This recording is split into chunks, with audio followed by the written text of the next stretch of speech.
Om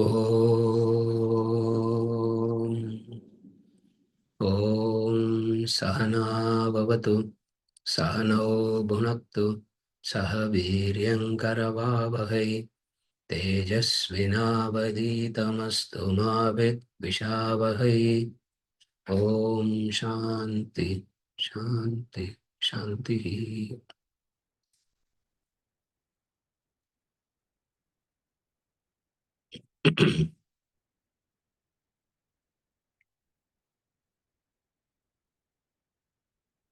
ये तु सर्वाणि कर्माणि मयि सन्न्यस्य मत्पराः अनन्येनैव योगेन मां ध्यायन्त उपासते तेषामहं समुद्धर्ता मृत्युसंसारसागरात् भवामि न चिरात् पार्थ मय्यावेशितचेतसाम् मय्येव मन आधत्स्व मयि बुद्धिं निवेशय निवसिष्यसि मय्येव अथ ऊर्ध्वं न संशयः अथ चित्तं समाधातुं न शक्नोषि मयि स्थिरम्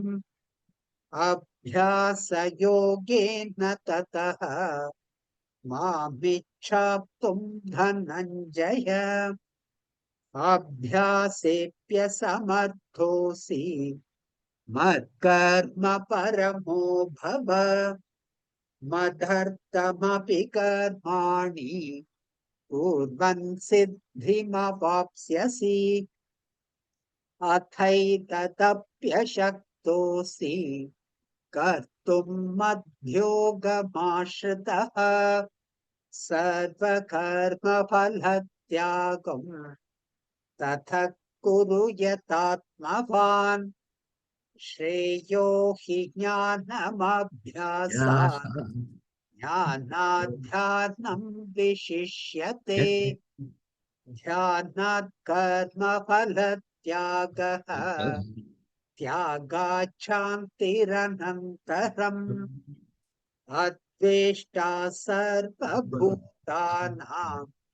मैत्रः करुण एव च निर्ममो निरहङ्कारः समदुःखसुखक्षमी सन्तुष्टः सततं योगी यथात्मा दृढनिश्चयः मय्यर्पितमनो बुद्धिः यो मद्भक्तः स मे प्रियः यस्मान्नो द्विजते लोकः No लोकान्नोद्विजते च यः हर्षामर्षभयोद्वेगैः मुक्तो ह्यः स च मे प्रियः।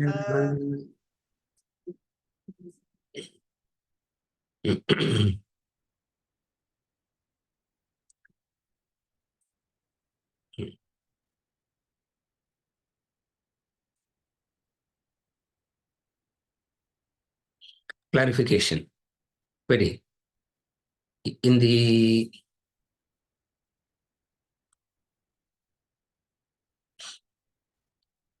context of our understanding of Rupa, it has been mentioned that humans can understand only human form. Can you please help reconcile this perspective with forms like Varahi, Matsya, Kurma, Varaha, Narahari avatars, Ganesha, Hanuman, and the worship of these forms?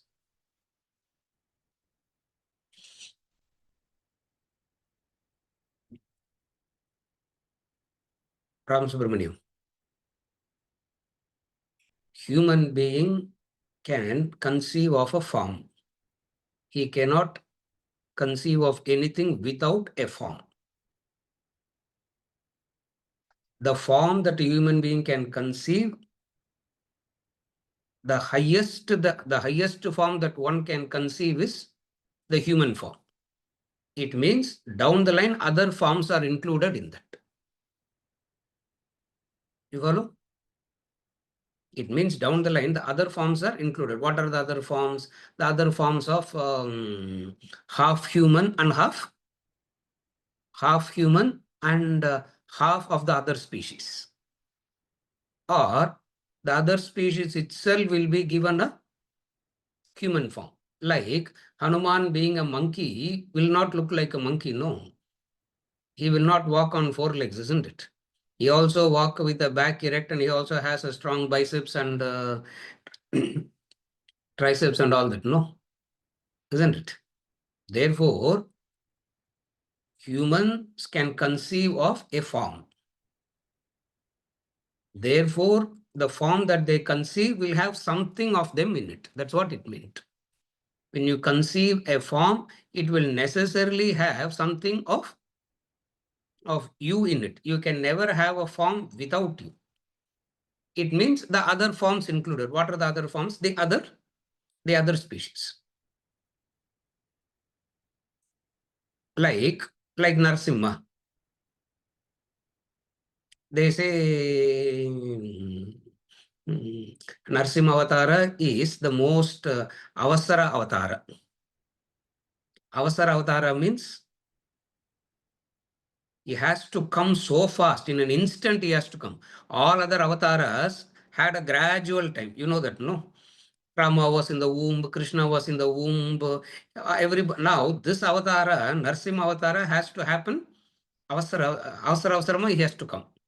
Why? Because he didn't have the luxury of other things. Now, it is all, so each and every avatara, each and every form has some meaning into it. In that sense, we understand. You follow? If you have a Varaha, you must have a Varahi, isn't it? You can't have only a Varaha. You must have a corresponding Varahi. It's always supplement and complement. Wherever there is the masculine thing, there has to be a feminine thing. And there are some exclusive masculine, and then there are some exclusive feminine. But all belongs to a form. And we said it is an important, it is a very important stage in the spiritual growth. The form is a very important stage in the spiritual. Is it okay, Ram Subramaniam?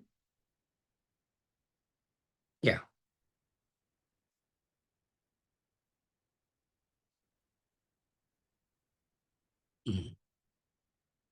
Clarifications. Next one. Brahman doesn't bestow grace. It's only witness. Only Saguna Brahman can do that. So, only by transcending desires, one can contemplate on Nirguna Brahman. That's a clarification, isn't it, man?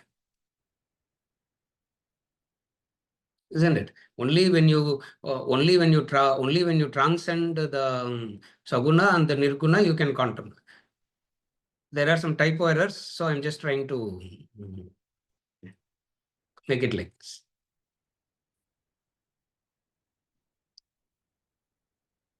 In order to contemplate on the Nirguna Brahman,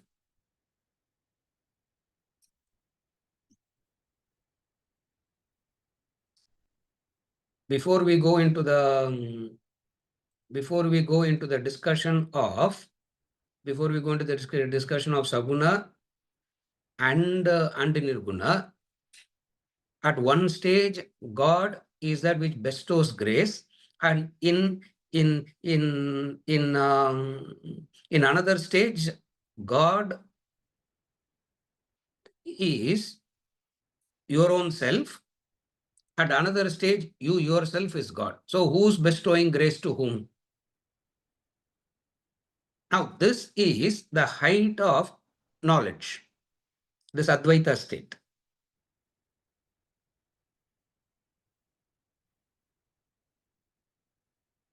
But we have to go through a lot of intermediate steps. In those intermediate steps, we see God as one who bestows grace. Now, is it contradictory to is the God bestowing grace contradictory to God as being a mere witness? Now, are we giving two different contradictory roles to God? The answer is no.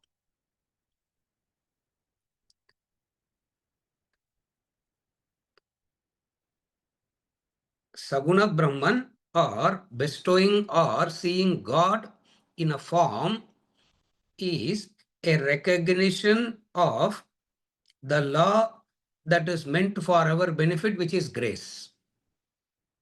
There is a grace already, and that grace already is equated to the blessings of the God. Remember in chapter 7, chapter 9, and then the introduction to chapter 2, we saw God as not as Nirguna Brahman, we saw God as the creator. And then when we saw God as a creator, we saw the distinctions of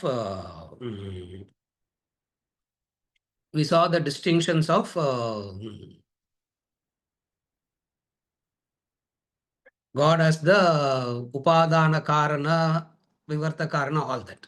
If you remember all that, what we studied there?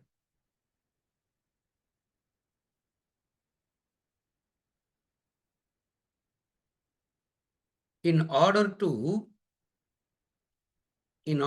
understand in order to come to the Nirguna conviction, you need to necessarily pass through Saguna. In Saguna, in the angle of karma and bhakti combination, karmopasana, what we call as karmopasana, God bestows grace. God blesses. How does he bless? Number one, by ensuring that you get the appropriate result according to your karma. That is the first blessing. The second blessing is a conducive environment for you to keep evolving. So these are all the grace. That's why we say elsewhere in one of the textbook, beautiful definition Shankaracharya gives. Ishvara anugrahena advaita vasana, he says. Very beautiful definition he gives in one of the books. Ishvara anugrahena advaita vasana. Even to see God as Saguna and Advaita, to all that, you need blessings of God. It's such a superficially, logically, it is such a contradictory statement. Why do you need how can you, then it means Saguna is always superior to Nirguna, then because this grace is required for that. What does that? Logically, it doesn't make any, superficially, logically, it seems to be very contradictory, but if you understand it rightly, it is not contradictory at all. Ishvara anugrahena advaita asana. Beautiful statement. One of the some of the statements from these masters in the Shastras are so clear in explaining this. Therefore, God bestows grace. How does God bestows grace? First grace is karma pala. Karma pala without any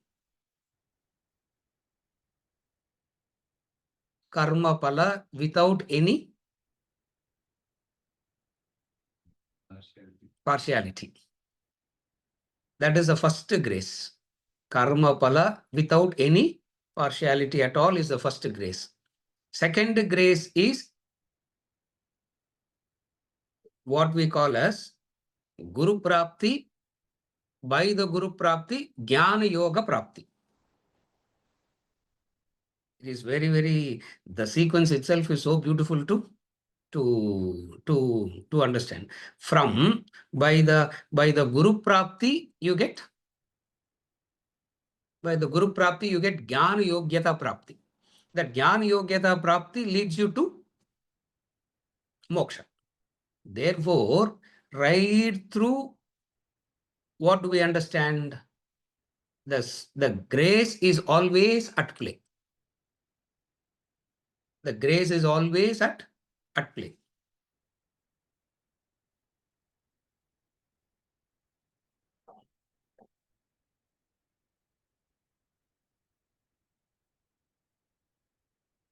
Without intellectual understanding, without knowledge backing it, believing in the grace of God is mere superstition.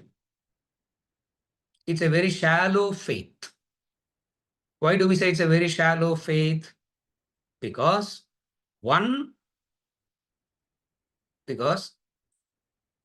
suffering is enough to shake the faith on God. One thing not going in your way is enough to shake the conviction on God, on dharma, etc. You follow the sequence? Again I repeat the sequence.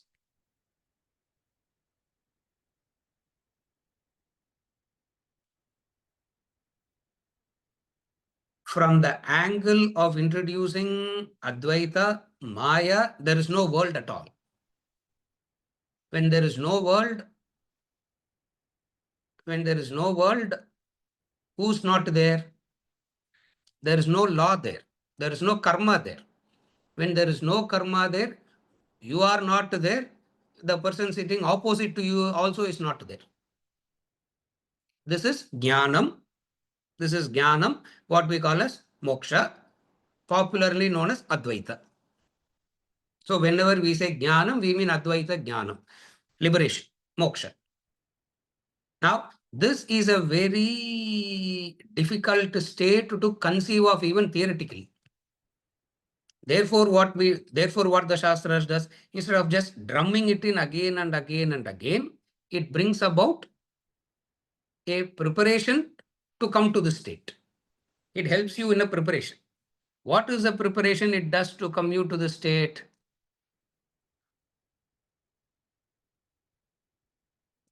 First, it says, first it observed our current state. What is our current state? Our current state is such that we keep asking. Our current state is such that we keep asking. Correct? Start there.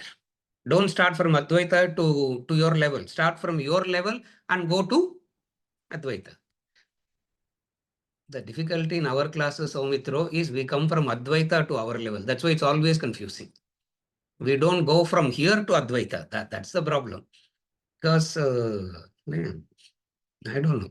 They're all cousins of Shankaracharya, looks like here. Now, Shankaracharya, Krishna doesn't do that. He goes, he says, first to look at you. What is your current state now? The current state of asking. We are asking. How do we say we are asking? Because we are desiring. Desiring means asking. This is, at least this much we should understand by now. Desiring means asking.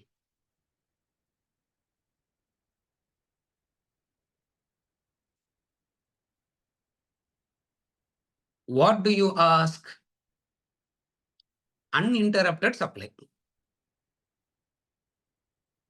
Inexhaustible, uninterrupted supply we want.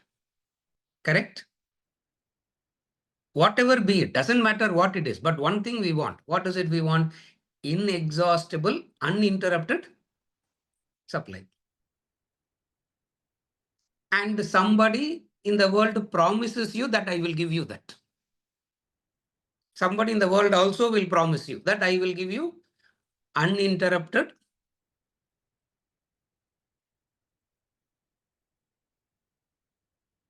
inexhaustible supply. Then I start developing a bond with them. That bond is called relationship. Correct? Now, in that relationship, after a while, we come to realize what they said, I will give you, they cannot. Therefore, you are vulnerable to, therefore, you are constantly vulnerable to fluctuations. What are the fluctuations? Hopes, expectations, temporary happiness, misery. Hope, expectations, temporary happiness, misery. This is what continues. Now, how to help a human being to become free? First, they said, okay, carefully follow the sequence. They said, the person who is desiring, asking so much, is it a good advice to tell the person, stop asking, stop desiring? You can say, will it work? You can keep saying, that's what everybody is saying, isn't it? Everybody is saying, stop desiring, stop desiring, stop desiring. It doesn't. And we have heard it any number of times. It just doesn't. It doesn't work at all. Therefore, what they did, instead of telling you, stop asking, they shifted the source of asking. To the world, you give. To the people and the world around, you start giving. Asking, shift it to God. But sir, in Vedanta, we have heard you should not ask God anything, no? That's why I said we have Chivuda understanding of Vedanta itself.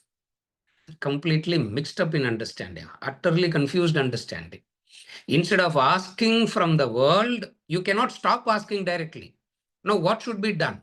Shift to the attention to ask. What is that attention? From asking the world, ask God. That is why in the first Vedic prayer, which will be taught, the Rudram and Chamakam, Rudram explains the law of life, which is Rita, and Chamakam has a long list of asking. That's why it is together. Rudram, Chamakam always goes together. And Kaivalya Upanishad says, Shatarudriya. You chant this Rudra 100 times, you attain moksha. And I tell you, 100 into hundreds of times I have done it till now. Shadarudriyam, it says. Shadarudriya. So Rudram is explaining the law. What is the law? The Rita, the universal harmony. It says every time you violate the law, he's there with the arrow, shooting you down, asking you to go back to the law. This is Rudram.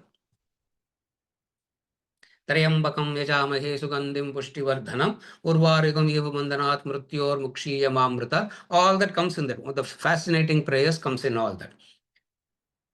Immediately, they should have stopped, no? But then they will not stop there. They will say, you must chant a chamakam also. What does chamaka means? You know the meaning of the word chamaka? Asking. You have a long list to ask. Oh, no, I don't ask, sir. It means after chanting Rudram itself, you have attained enlightenment. Because you didn't attain enlightenment after chanting Rudram, what should you do? Continue. I'm using Rudram and Chamakam as how they had this prayer to explain this concept. That's what I'm trying to say. Are you okay till now, Ma? So ask. So instead of using the world and people around for asking, you start giving. So God tells you step number 1. Whatsoever a requirement is, come to me. I will provide your requirement. Stop seeking things from the world. But you will still have requirements. Who will fulfill those requirements? Who's saying that? God says, I will take care. I will take care. I will take care.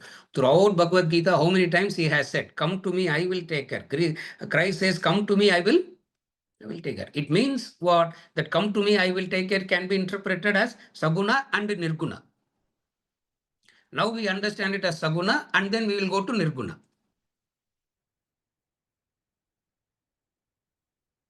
If you start depending on the world for your requirements, what happens to you? If you start depending on the world for your requirements, emotional requirements, material requirements, what are the requirements? Emotional requirement, material requirement. That's all we need from the world. Now, if you start depending, if you stop depending on the world for your emotional material requirement, what will be your relationship with the world?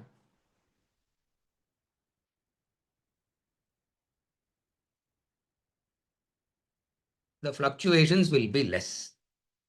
When the fluctuations are less, there is a clarity. In that clarity, your association with God will become more. Are you able to follow till now? So when you go to God for requirement, what type of God that you will go to requirement? Ishta Devata. That's where the concept of Ishta Devata comes in. You have a God. You have a God and you go to that God for asking. Otherwise, what happens? I will start emotionally dependent on the world. What is emotional dependency on the world? I always want people around me, isn't it? And as I get old and old and old, I want more and more people to be around me. At one stage, I will not want my people even to go to office. I want them to sit with me always, because fear of death comes. I don't know when I'm going to die. I want to hold on their hands and sit. And now you want to hold their hands and sit. They have other priorities. So what will they do?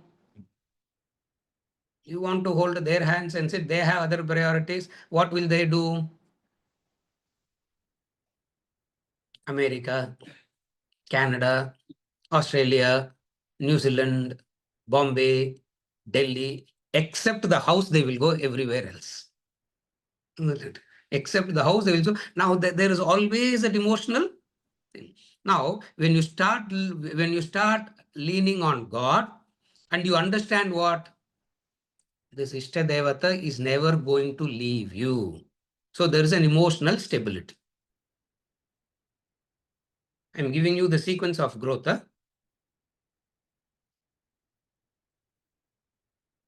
You know that it will not leave you. So far, so good. But then there is a problem in this. What is the problem in this? That Ishta Devata Upasana can become fanatic. Can turn fanatic. First have the Ishta Devata Upasana and then we'll worry about becoming fanatic. And then it will turn fanatic. When it turns fanatic, what will they come and do? That's why they say Vishwarupa Upasana. If you remember Bhagavad Gita, when I introduced chapter 10 and 11, I said Bhagavad Gita will not talk about Ishta Devata Upasana. He will only start with Vishwarupa Upasana, I said. Why? Because according to Krishna, at least that much starting level you should have. But Srikanth, நம்ம Sunday class எல்லாம் வேற story. Yeah, our classes have a different story. Therefore, we go through a different. Now, from Ishtadevata Upasana, you go to Vishwarupa Upasana. Why? Because in Ishtadevata Upasana, a fanaticism will come. Not only a fanaticism will come, if you are not supplementing it with knowledge, carefully follow now. One mistake, one difficulty is you will become fanatic. Second mistake is if you don't supplement it with knowledge, the very devotion itself will become shaky. Therefore, study of the scriptures is introduced simultaneously. And what will the scripture say? Bhagavad Gita is the scripture that we are studying. What does the Bhagavad Gita scripture says? Minimum understanding of God that you should have is Vishwarupa. What is Vishwarupa means? looking at the entire creation as God. That is Vishwarupa. When this devotion is based on understanding, there is inner strength. When you don't have this devotion without the understanding, the devotion will be very, very shaky. Or that's why I started by saying one suffering is enough to lose conviction in the divine. Therefore, what do? Conviction also has to develop simultaneously.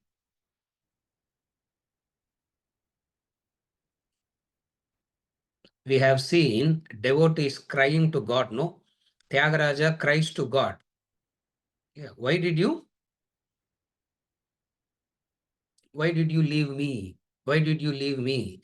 Meera cries to God and says, why did you leave me? Why did you leave me? Clear. Carnatic music song also we have heard any number of times, no?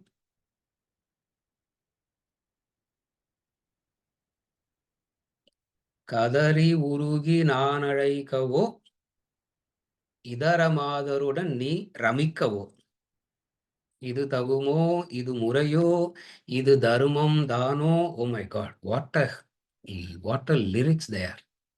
All this comes, no? All this is what? All this is the bhavana that bhakti should bring.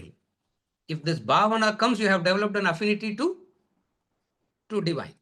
Now, without this affinity to divine, Advaita Jnanam is not possible.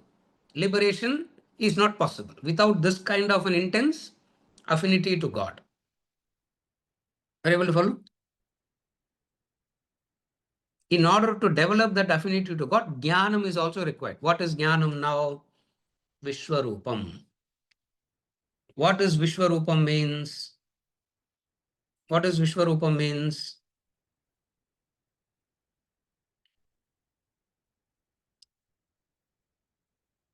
God is the creator, the world is created. God is the creator, the world is created.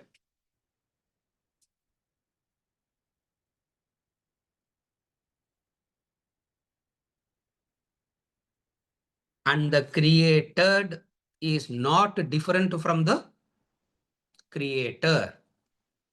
That's the very unique, intellectual, convincing aspect of God.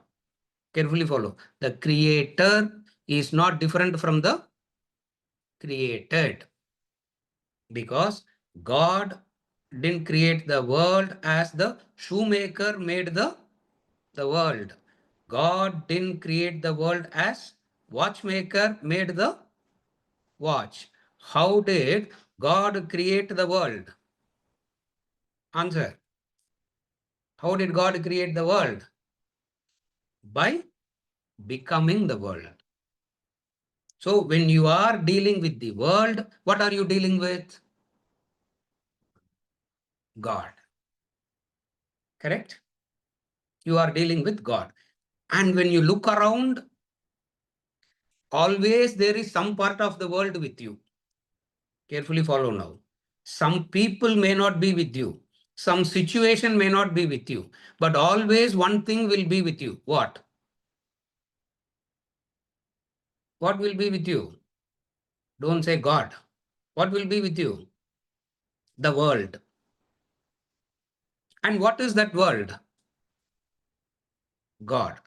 Therefore, God never leaves you. God is always with you, because no effect is separate from the cause. In this creator creation equation.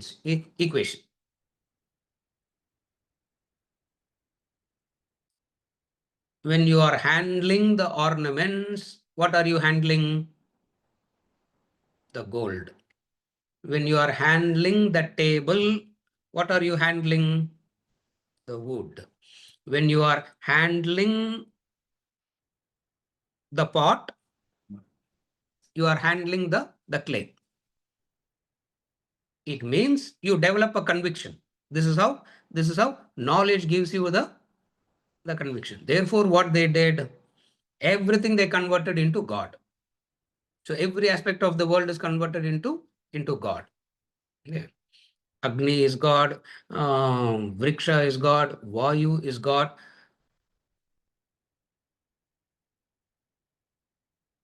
Instead of saying Brahma Satyam Jaganmitya, they change it.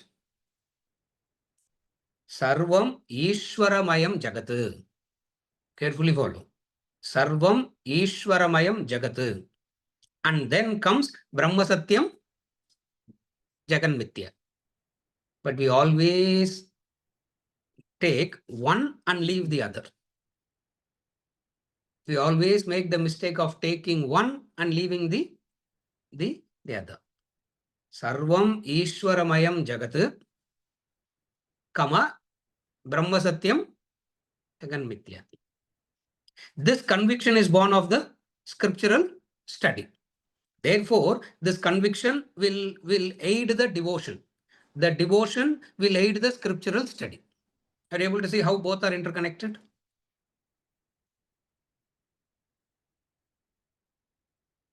But then you will say, sir, I'm not yet convinced.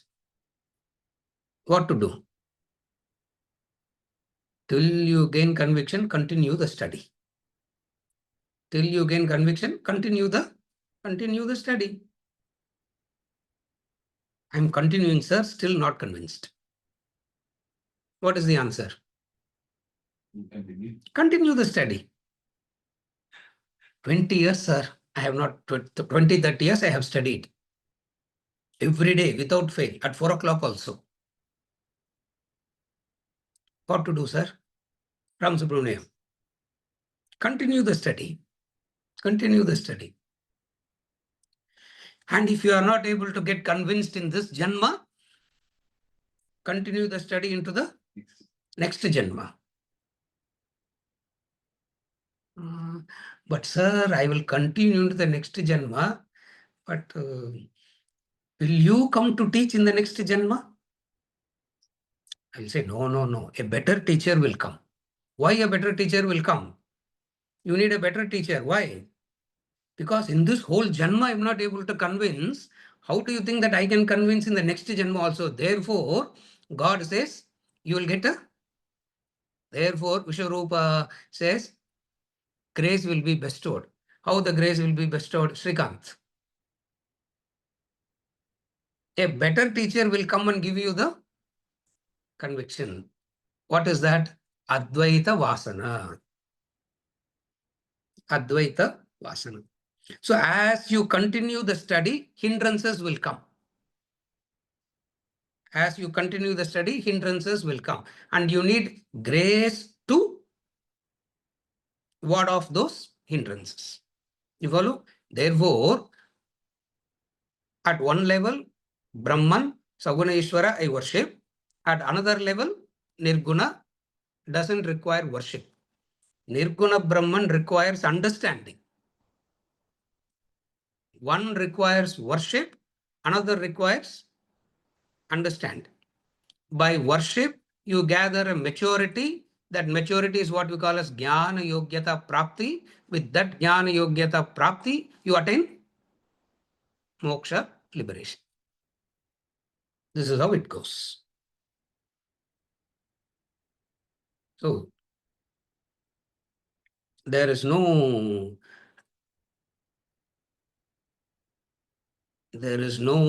way that these steps will go wrong. This is how you have to understand it, right?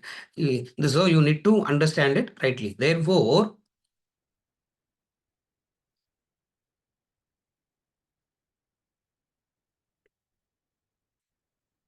to summarize,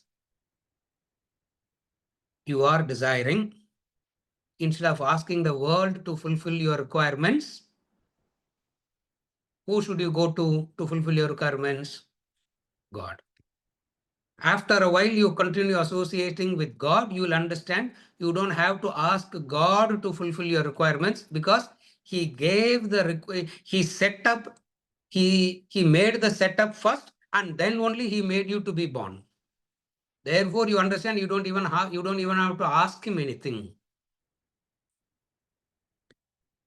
Correct? Even before you are born, what is required for your sustenance is provided already. Therefore, you understand there is no need to ask God also. So first level you ask, and then you understand there is no need to ask. And then you come to understand everything is God. Having understood everything is God, you are also God. Then comes the really problematic situations for the spiritual seekers, which we may not have mostly. What is it? Am I distinct and different from God? Or am I a part of God? Or what is the relationship between me and God? The three schools will come and help you. Dvaita, Vishishtadvaita, and Advaita. Venkatachalam. In the initial stages, you need not worry about all these things. All these things we need to worry only when. All these things we need to worry when we need to worry about all these distinctions.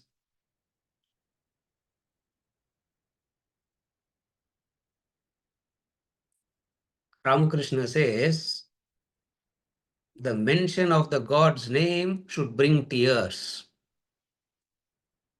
Should bring tears. And then he gives a beautiful corollary to that. Ram Subramaniam. Take it as Ramakrishna saying, chat GPT கேட்டேன் சயின்ஸ்ல எப்படி இருக்குது பயாலஜில எப்படி இருக்குதுன்னா don't come and ask me. Yeah, he will come and say பயாலஜில எப்படி சொல்லி கொடுத்தாங்க, chat GPT சொல்லி கொடுத்தாங்கலாம், he will come and ask. Soumitra, Ramakrishna gives a beautiful description. He says, when you say the God's name, tears should come.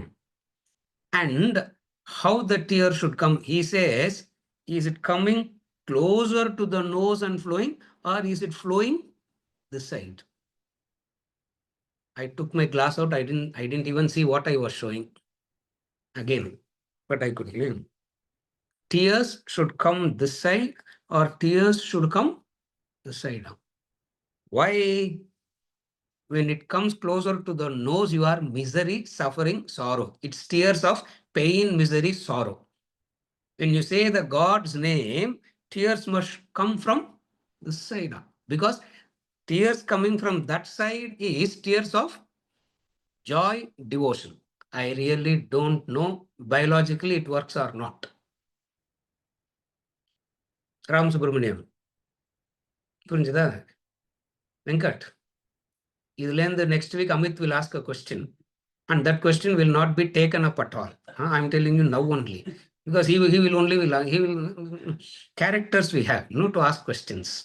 Yeah. So Amit, no questions allowed on this also. He says it will come from this side, or now that kind of an intense devotion to God is required for Advaita Vasana. It's a very beautiful Advaita. He says that is the Advaita Vasana, he says. Are you able to follow how it works?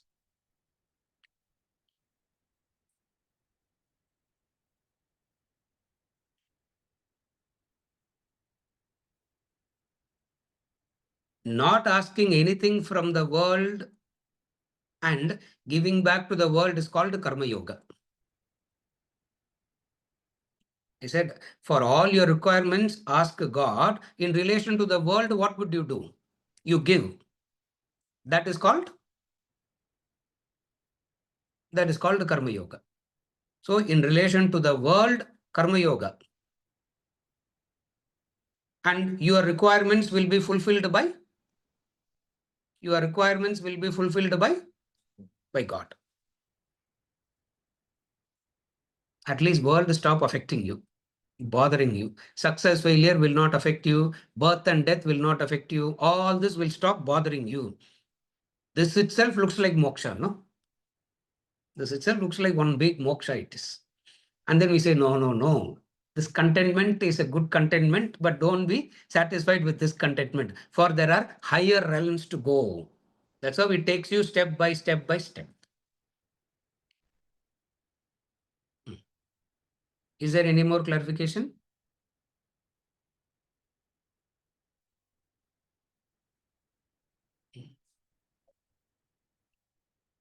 Karma Yoga has two levels, Sakama and Nishkama. Sakama is done in dharmic way. Nishkama is also done in dharmic way. And dharma means you have to bring in Rana Siddhanta, Panchamaha, Nitya, Naimittika, Karma, etc. Then laws introduced as God called Bhakti Yoga, since law dharma deals with action and result and not emotion. Okay. All this is what I said. Question. When Panchamaha Yajna is already being done, is not God already present in the Panchamaha Yajna? Then why introduce God separately? First clarification. In Panchamaha Yajna,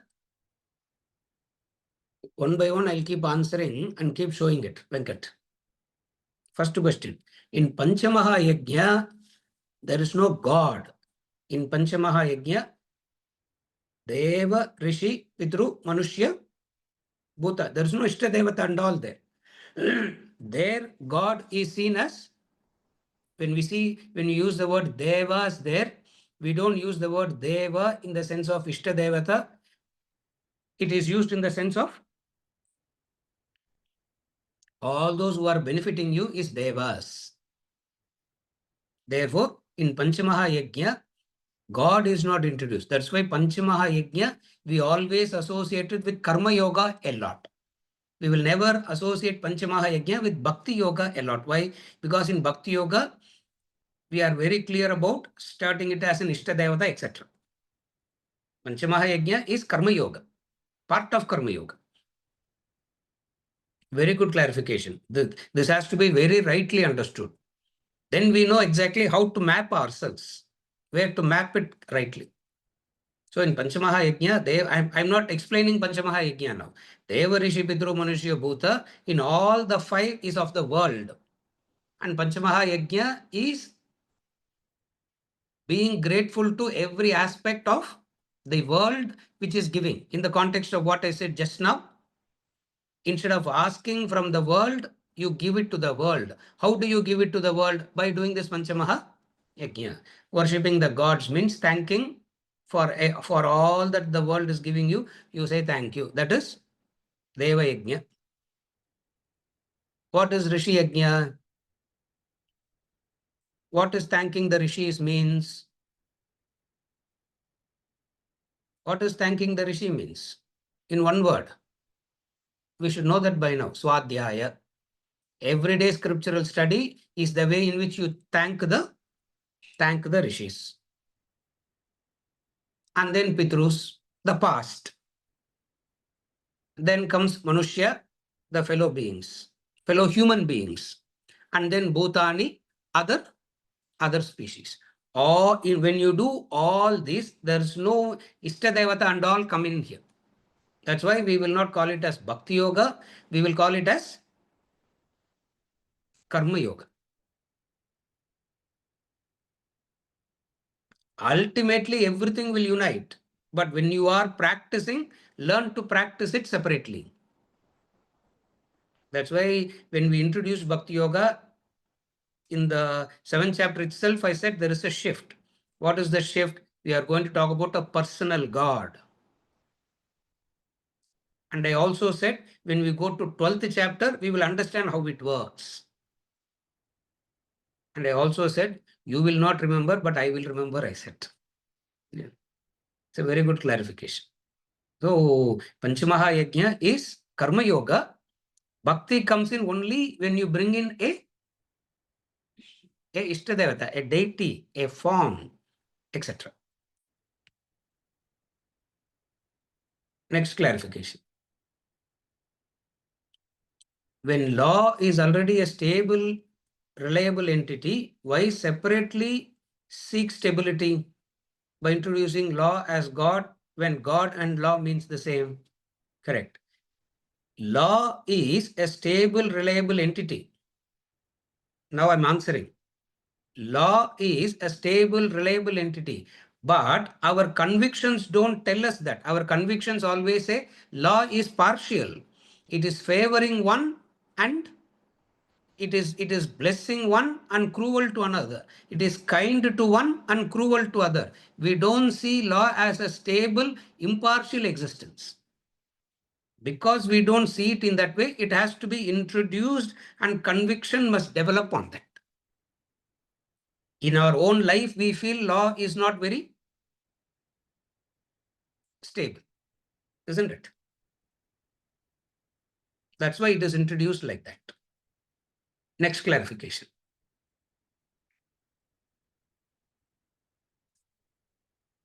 Is Vanchamaha Yajna and Ekarupa Bhakti same? Or Ekarupa Bhakti begins only after Nishkama Karma? Does it mean we are yet to pray to God in Murti form? Panchamaha Yajna, Ekarupa Bhakti, all will go simultaneously. When you do Panchamaha Yajna for a while, sometimes you will sit on to Ekarupa Bhakti also for a while. All will, in a day, everything will get mixed up.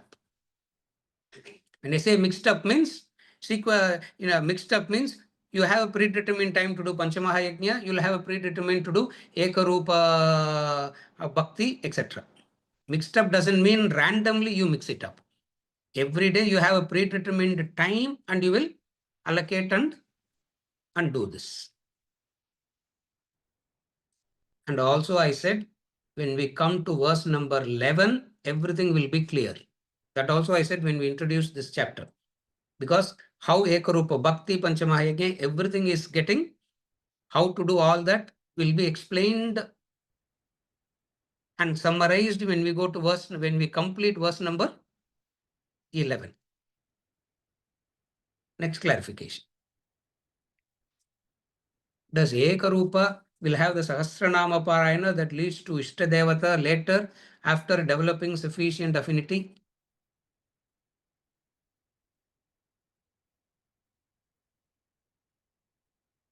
Does Ekarupa will have the Sahasranama Parayana that leads to Ishtadevata later after developing sufficient affinity?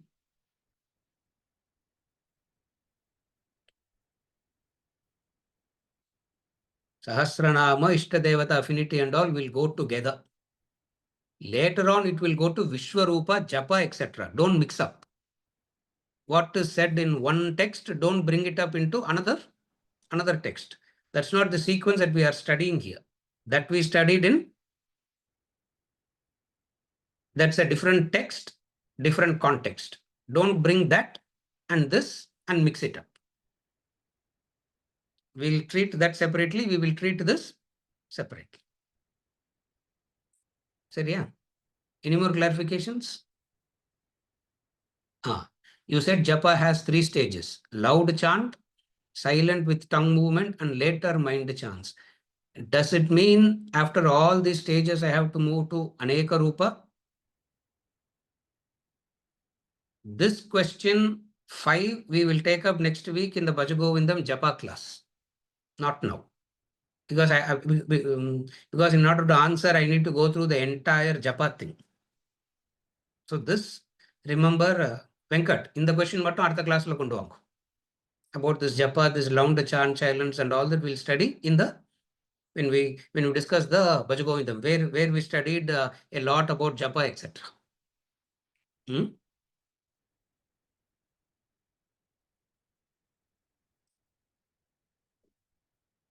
Any other clarification? Okay.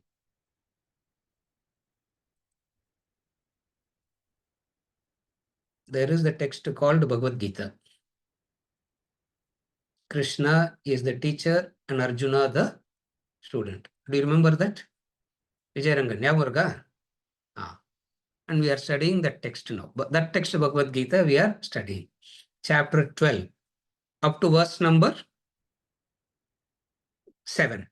Now we will move to verse number 8. Verse number 8 padinga.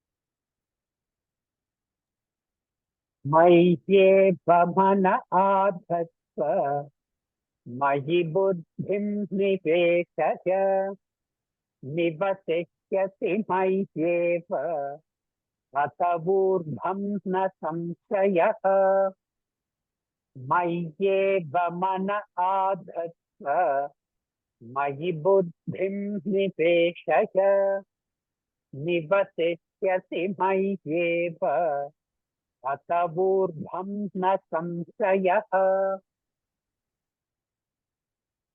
Fix your mind on me alone. Place your intellect in me. You shall then no doubt live in me alone henceforth. Again, fix your mind on me alone. Place your intellect in me. You shall then no doubt live in me alone henceforth. Ata urdhvam.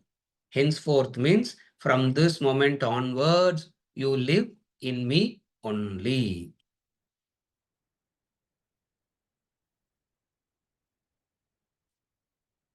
Fix your mind on me.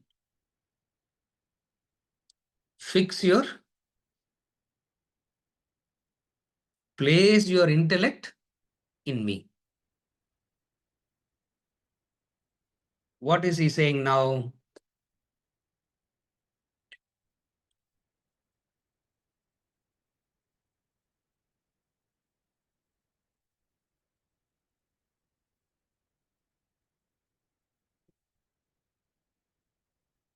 Adastva niveshaya. Place it.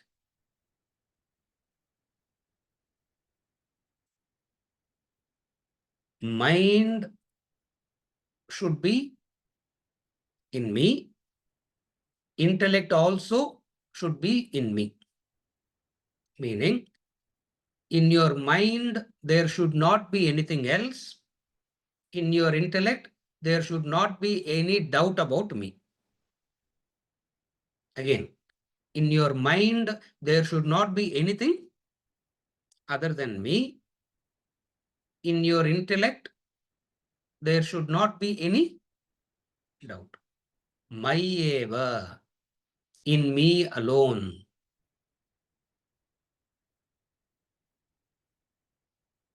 This is where careful study of the book is very important. Then only convictions and all will come. Mayeva, in me alone. Whenever Krishna uses the word me, three meanings it has. Depending on the context, it will change. Again, I repeat. Whenever Krishna says in me, it has three possible meanings. And according to the context, the meaning will change. When he says in me, the first meaning is Krishna Rupa, the form, the Mr. Krishna. Some other meaning is Vishwarupa. In me means Vishwarupa. Because we have seen Mayi as Vishwarupa in chapter 11 already. We have seen that already. So Mayi in some context means the personality Krishna. Mayi means Vishwarupa. And then Mayi also means self. Brahman. Because it has three different meanings, three different schools will come and they will fight with each other. That's the beauty of the scripture itself. So, Mitra, are you able to follow? Because it has three different meanings. Now, if he says, fix your mind on me, fix your intellect on me, now the question that you have to ask to understand it was, is he meaning the form friend Krishna, or is he meaning the Vishwarupa, or is he meaning the Arupa? What is he meaning here? He is meaning Vishwarupa here. Then only progressive steps will come in. Supposing if everywhere if it is arupa, arupa, arupa, there is no progressive step.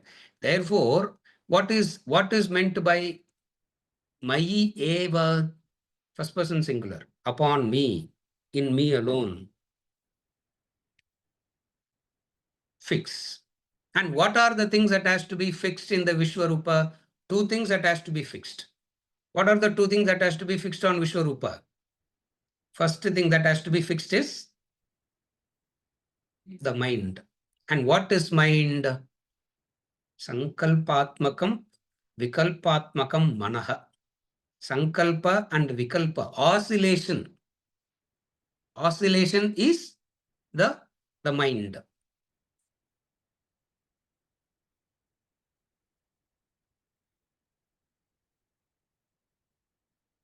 May the oscillations stop and adastva, let it stay put on me. Let the oscillations stop and let it stay put. Let it stay put on me. That is the first. Mayi buddhim niveshaya. This is placing the mind on me. Then Mayi buddhim niveshaya. Adastva and niveshaya. What is niveshaya means? Niveshaya means nischaya jnanam. The knowledge that has no a convinced knowledge, firm knowledge, which is the result of manana. Are you able to follow now? So, Mayi buddhim niveshaya means the intellect that has done Shravana and Manana. Adastva means the fluctuations has, instead of the mind, what is fluctuating mind means? Fluctuating mind means you keep fluctuating between objects and beings. That's called fluctuating mind. At one point in time, I thought toys will give me happiness. At another point in time, I thought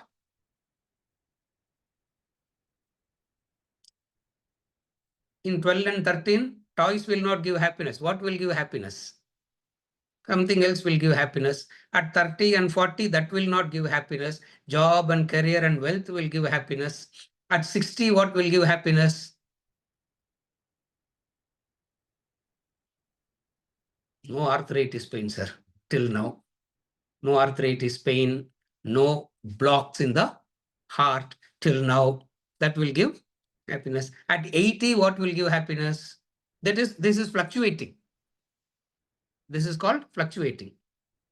Now, adastva means what? These fluctuations have stopped and it got fixed on me. These fluctuations have stopped and it got fixed on me. Your mind is on me, your intellect is on me. It means what? You have done karmopasana rightly and shravana manana rightly. Karmopasana has been done rightly.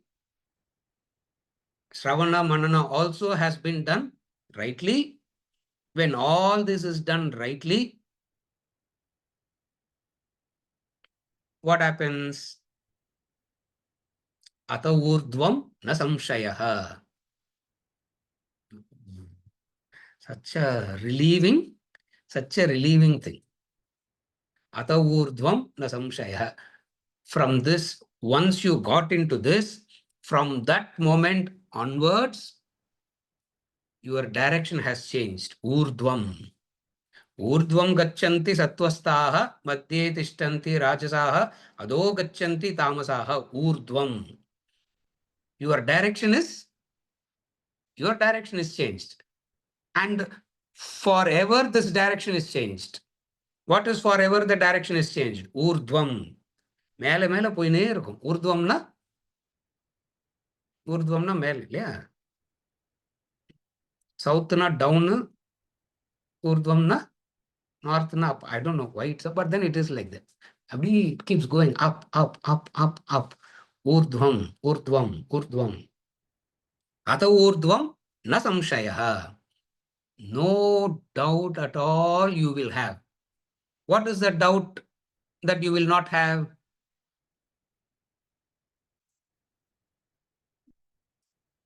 I'm going to temple, sir. I'm doing all pujas and worship and everything I'm doing.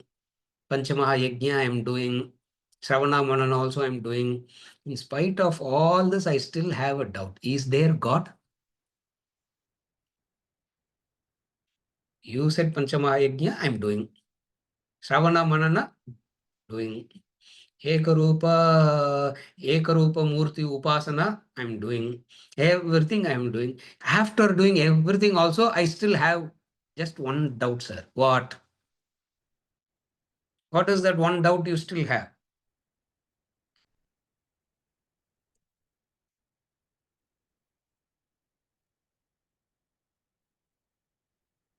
Is there God? Is there Brahman, sir? Is there God? Is there Brahman? If you still have this doubt, next verse you will say, go back, go to next step. If you still have to doing all this also, you have a doubt. That's why we say progressive steps. Remember, he said step by step by step. He is first, the highest step is given. What is the highest step? Nirguna. Nirguna is the highest step. If the Nirguna is not possible, step number 5, you come to step number 4. What is step number 4? If Nirguna is not there, what is step number 4? Vishwarupa. So according to Krishna's starting point, minimum qualification of a human being should be Vishwarupa. That also isn't there. He comes down again. He's going to come down. He's going to come down. He's going to come down. Progressive steps towards bhakti. All these progressive steps I'm doing, sir. How do I know that I'm progressing? 35 qualities he will give to say that if you are, how do you know that you are progressing rightly? How do you know that I'm in the right path? What are the indicators? 35 qualities.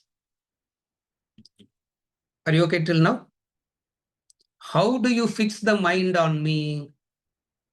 In order to fix the mind on me, you have to constantly think about me. In order to constantly think about me, what should you do?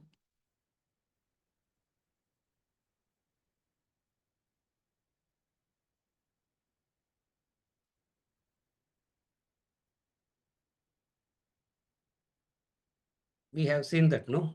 The beauty of the summer is the heat. The beauty, scorching heat. The beauty of the winter is the biting cold. All this is Vishwarupa Upasana. This is Vishwarupa worship.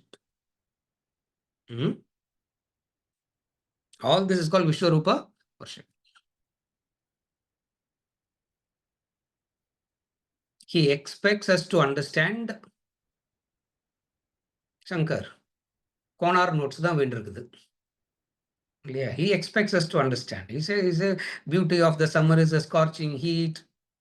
The beauty of the winter is the biting cold. You are expected to know that it is Vishwarupa. But அப்படிலாம் புரியவே இல்லையே sir. அப்படிலாம் I didn't even understand it. It means what? You need what? Konar notes. Ram Subramaniam. Konar notes தான்.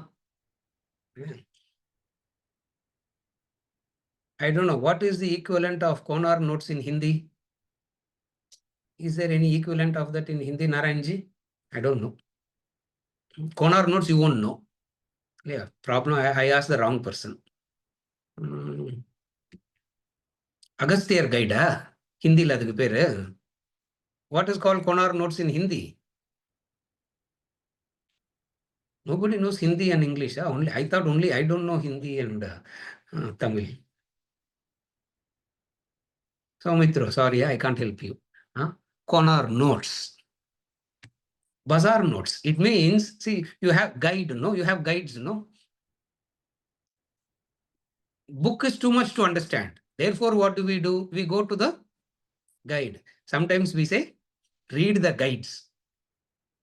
Forget the textbook. Read the guide and go and pass the exam and come back. This is called guide.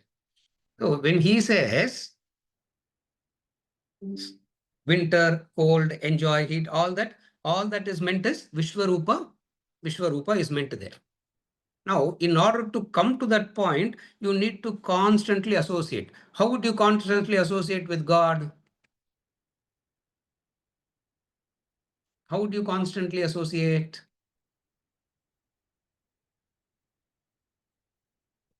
First, you have to hear about God.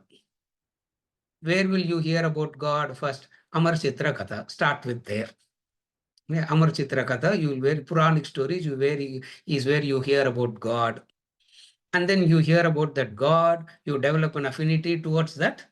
You will have an affinity towards that God. And then you will try to understand that God is what? Is everywhere in Nama Rupa. Mind is fixed. This is how you fix the mind. And what is Buddhim Niveshaya? What is Buddhim Niveshaya? How the Buddhi gets convinced? Sometime back, I already explained it. How does Buddhi get convinced? What is the way in which Buddhi will get convinced? The effect is not different from the cause. I said that sometime back, no? This morning only. The effect is not different from the cause. By going over this again and again and again, your Buddhi will develop a conviction. Adastva and Niveshaya. When you do these two things, you will always be Madatmakam. It will be always firmly fixed on me. Na samshayaha. No doubt. How do you do that? Okay. Chapter 8, verse 7, he said, no? Tasmat sarveshu kaleshu mam anusmara mayarpita manobuddhihi. Later on, sayati paramam gatim. Chapter 8. All that he said already in chapter 8 in different ways. Now we are trying to put everything together and understand the sequence.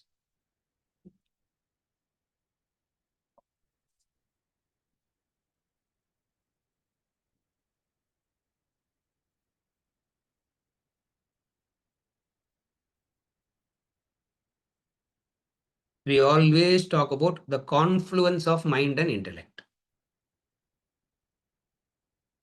Yeah, we always talk about confluence of mind and intellect. For spiritual growth, both has to work together. Both has to integrate. How would you ensure that both will integrate? To bring the mind, a practice is required. To bring the intellect, Shravana Manana is required. In order to do both rightly, you need a conducive, favorable environment. That conducive, favorable environment you will be blessed with by Karma Yoga. Karma Yoga will bless you with a conducive environment. In that conducive environment, you can sit and do both. What is it that you do both? Make an attempt to confluence the mind and this is the confluence of mind and the intellect.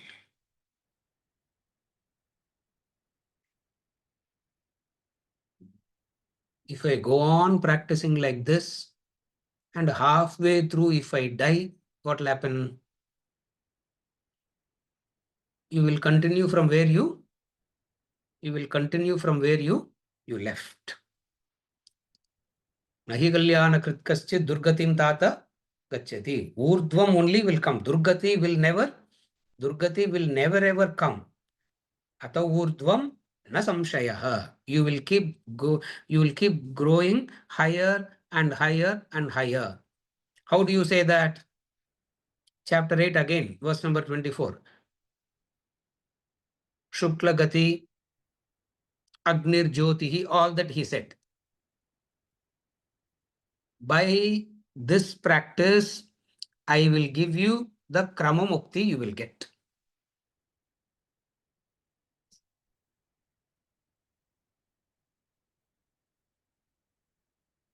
And then is there something called Akrama Mukti? Yeah.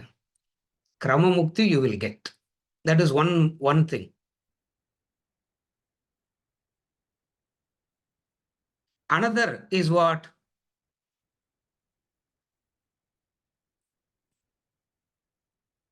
Try to integrate the Shravana Manana Karma Bhakti as much as you can in this Janma itself, which is what? Which is what we are trying to do here. What happens there? Sadhyo Mukti. Sadhyo Mukti or Jivan Mukti. We are trying to aspire.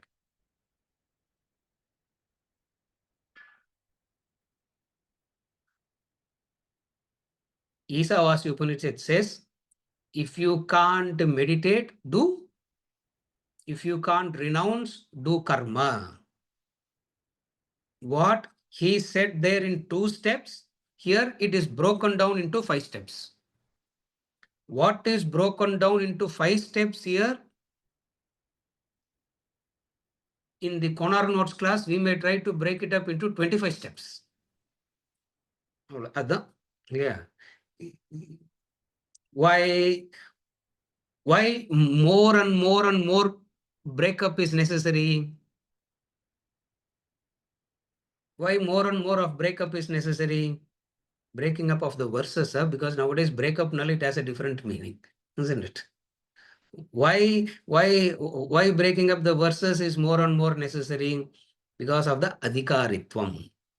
Because the adhikaritvam is different, more and more of breaking up is necessary. Are you able to follow? Verse number 8. One step down. What is that step down? Mind and intellect should be placed on commit your buddhi to me and commit your mind to me. How would you commit your mind and intellect to me? It's a commitment. Having fixed it on me, you should not take it anywhere else. It's a commitment that you give. Once you give me that commitment, ata urdhvam na samshayah. Don't worry. You give me your commitment, I will ensure that urdhvam I will take. Urdhvam gacchanti. I will ensure that it happens.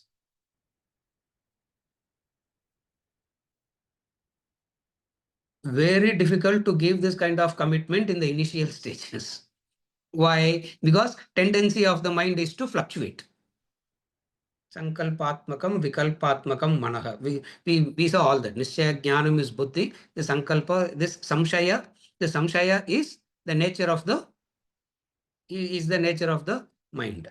Therefore, you give your commitment. From your side, you do what you ought to do. From my side, I will do what I ought to do. For which I am telling you, from my side, don't have any doubts at all. But our problem is, no, sir, from my side, I am doing everything. Doubt is always on the God's side only. From my side, I am doing everything rightly, perfectly, sir. But God is not doing everything rightly till now. It means this discourse must be given to whom now? Amit. This class should be given to Lord Krishna now, sir. Because my commitment is perfect. 100% commitment I have given. Mala. Puridan. I have given my commitment, sir, but full of adharma around me. Full of adharma around me. What to do, sir? Different methodology there. Step number 3, step number 2, step number 1. He goes. And then in verse number 11, what we'll do? Krishna is going from 5, 4, 3, 2, 1. When we finish verse number 11, what will we do? We will reverse it and then we will go 1, 2, 3, 4, 5. We come down, we go up. We come down, we go up. Bhajagovinda Samari, Pakumara Madri, instead of jumping from one tree to the other tree, we go up and down. Every time we try to go up and down, questions will come, doubts will come. That's how we take up the clarifications also. Why? Because every time you go up and down, this will come. This is verse number 8. Is there anything? Yes. I have a question. Yes. This particular chapter is titled as Bhakti Yoga, whereas Krishna talks about 2 paths of Jnana Yoga and Karma Yoga. Yes. Bhakti, I don't know, I thought it is only a devotional or the attitude aspect of it. Yes. That is given that importance and that given importance, whereas the sadhanas or both, whichever sadhana you choose, whether you choose the Karma Yoga for Suddhi or for Jnana Yoga for a better understanding. Yes. But the title is Bhakti Yoga. Correct. The title is Bhakti Yoga. Number 1.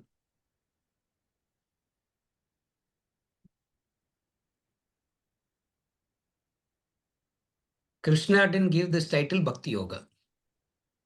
First thing that we have to understand. Chapter breakup is not in the Moolam. Chapter breakup is not in the Moolam. It is just free-flowing discussion. It's so confusing. Therefore, breakup. Therefore, breakup came. So what he is intending to say, that's where the chapter breakup came. From the chapter breakup, we have now come to topic breakup. From the topic breakup, we will go to verse breakup, and then we'll go to word breakup, and we break up finally. Yeah, we collapse finally. You follow? It is because the theme of the 20 verses is bhakti, not as an attitude, but practice.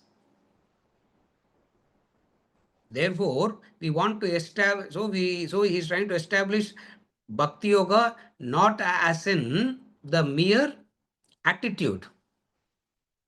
Attitude is complemented with some kind of an action. What kind of an action? A specific Bhakti-oriented actions. Because that specific Bhakti-oriented actions is necessary for the mind to develop an affinity. Karma and Jnanam seems to be, that's where some time back I said, Karma and Jnanam seems to be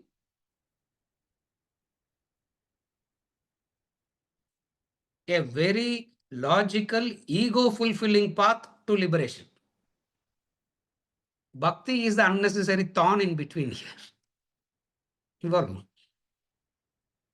Karma Yoga is a very ego-fulfilling path because only you need to take care of yourself. There's no, it is so ego-strengthening, it is so ego-boosting from one angle. Jnana Yoga is again very relieving. How Jnana Yoga relieves?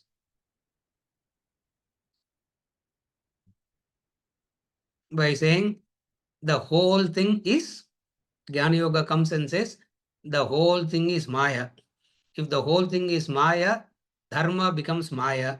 If Dharma becomes Maya, you can do. If Dharma becomes Maya, you can do whatever. Because anyway, it's only Maya, no, sir. In Maya, what difference does it make what I do or what I don't do? Now, it gets very complicated. Therefore, what they did, in the Vedic sense, in the Upanishadic sense, karma and upasana was going hand in hand, not as an attitude. We lost that lifestyle of Vedic bhakti. What is the Vedic bhakti practices? What is the Vedic bhakti practices that we lost forever? We can't go back to it again. What is that Vedic bhakti practices? Yajna. That's why the Vedas will talk about God as Indra, Varuna, etc. Not as Brahma, Vishnu, Varahi, Varaha, Narsimha, etc. The Vedas will not talk about all that. Now that part of it is gone. Now that got replaced with what now? That Vedic bhakti in the form of yajna has got replaced by Murti worship form.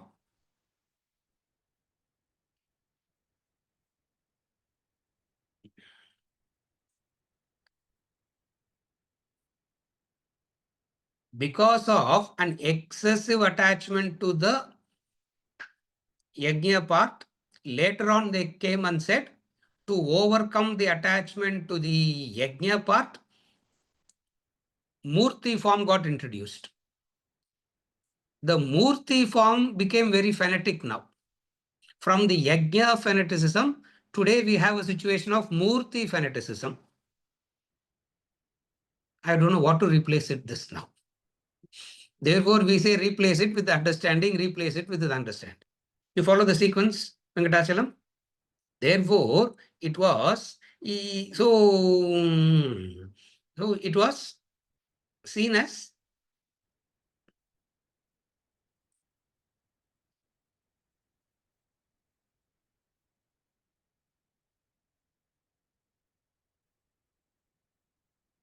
what you ask to Ishtadevata is what you ask through Yajna Karma in the Vedic Yajnas. Brihadaranyaka Upanishad gives those lists. It says, if you want a son with these features, do this. If you want a daughter with these features, do this. Asking.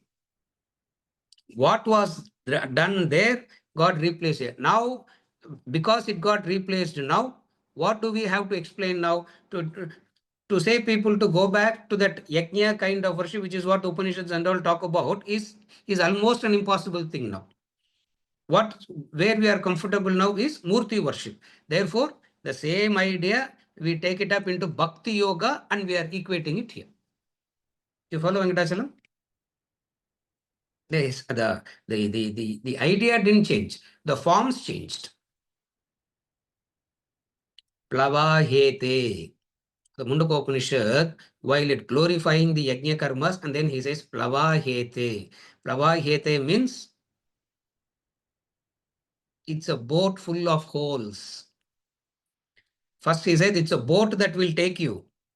2 mantras later, Plavahete. It's a boat full of holes. Now, what do we do there? They are not talking about it as a simultaneous practice. They are talking about it as a sequential practice. What is the sequence? According to every generation, we try to break up the sequence. We try to break it up and make it more accessible. We try to break it up and make it more accessible. That's how it works. Did I help you, sir? Venkatachalam. Yeah. With this, we conclude for today and we'll continue with verse number 8 and move on to the later verses.